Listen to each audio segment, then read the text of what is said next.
paper reports that two of the male prostitutes were given a late-night tour of the White House last year.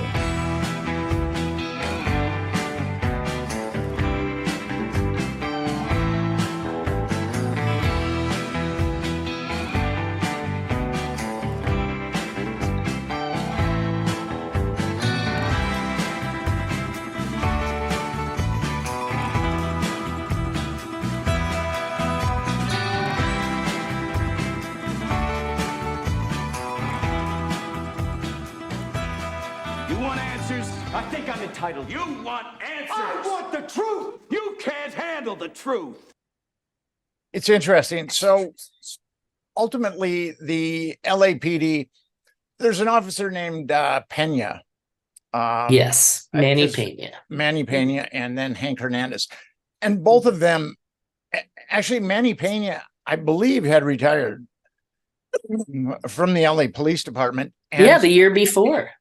They even had a public ceremony, and it was in the media. You know, it's like there's no way he couldn't claim not to have retired. It had already been printed up. Yes. So he had retired, and he has these CIA connections. Right. And he's mysteriously brought back, you know, to handle this case.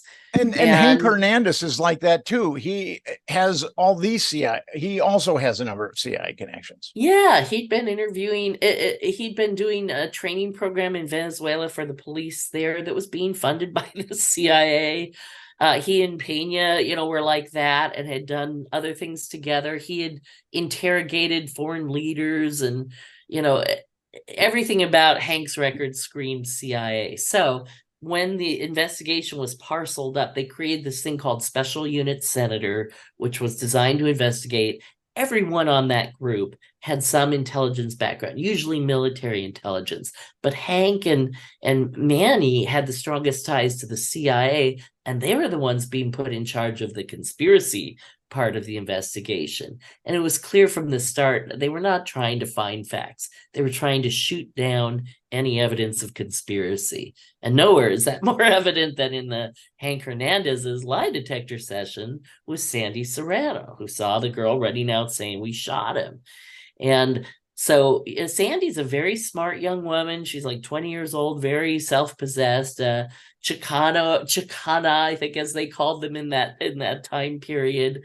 An activist and very fond of, you know, what Robert Kennedy was trying to do, and a supporter of Cesar Chavez and so on.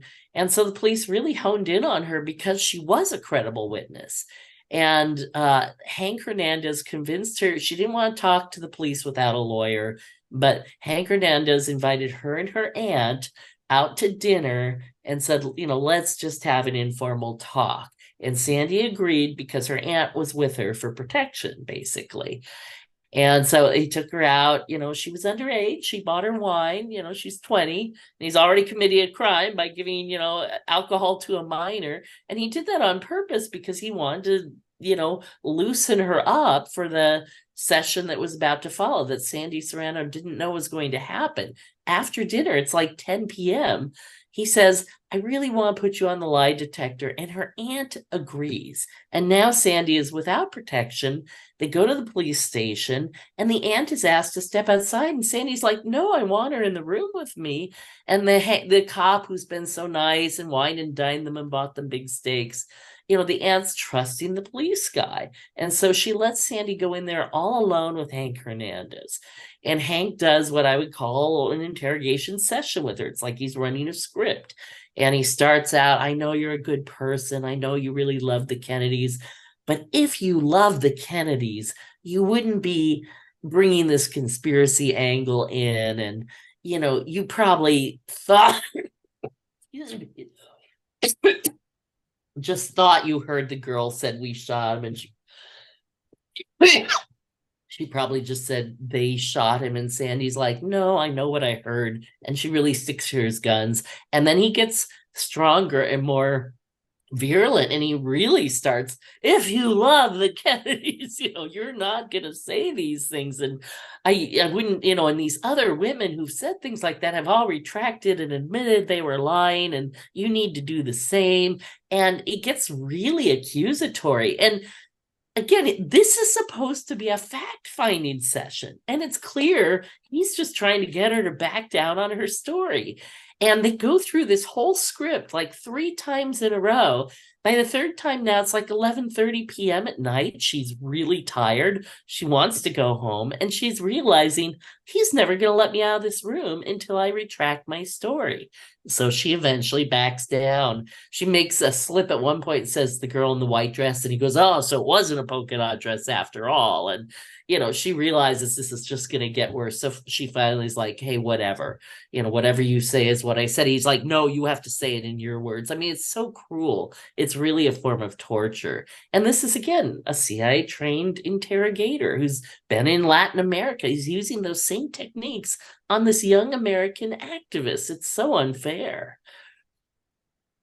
And so Manny Pena was responsible for looking at all the evidence. Right. And then, right.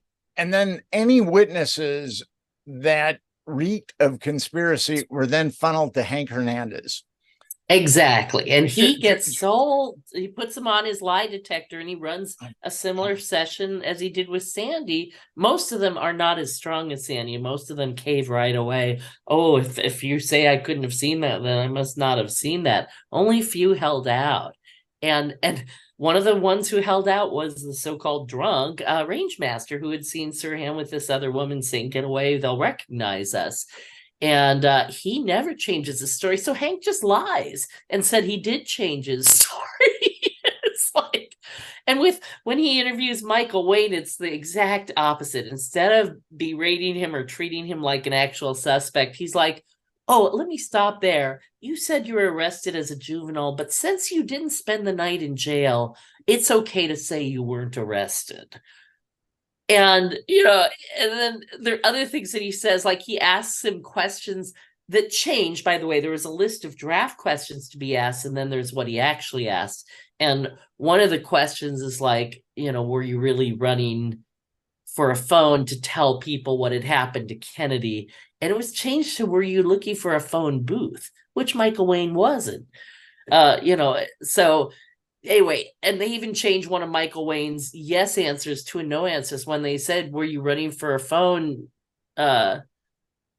You'd have to read my book for this point, but they basically changed one of Wayne's yeses into a no on the transcript, because I have the tape, and they didn't like his answer, so they just altered it. And it's like, but that's not what he said. I mean, the level of alteration in this case is astonishing. And I'm going to provide links to, or I think it's a condensation of Hank Hernandez's interview of Sandy. And yeah, people should listen to that. Yeah. There used to be on YouTube, there used to be a series called Evidence of Revision.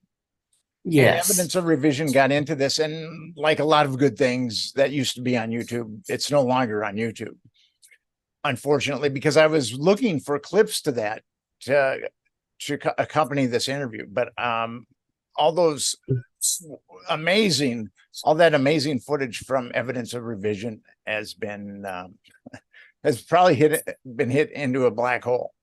Yeah. And sadly, what happens is amateur filmmakers take real footage that they don't have the license to put it together to make a narrative, and arguably have what's called a fair use case for using that footage. But if you don't get the permissions, then YouTube hears it as content violation. You've violated somebody else's copyright. So they may have used that as the excuse to take it down. And which is why I encourage people, if you're going to do something like Evidence of Revision, go get the permissions, get the money, do a GoFundMe or whatever, but get your permissions. I mean, the only reason the footage I found is still online is because I got all the permissions for it. Otherwise, I'm sure it would be off. And you'll notice I didn't upload it to YouTube because I didn't trust that they would show it to anybody.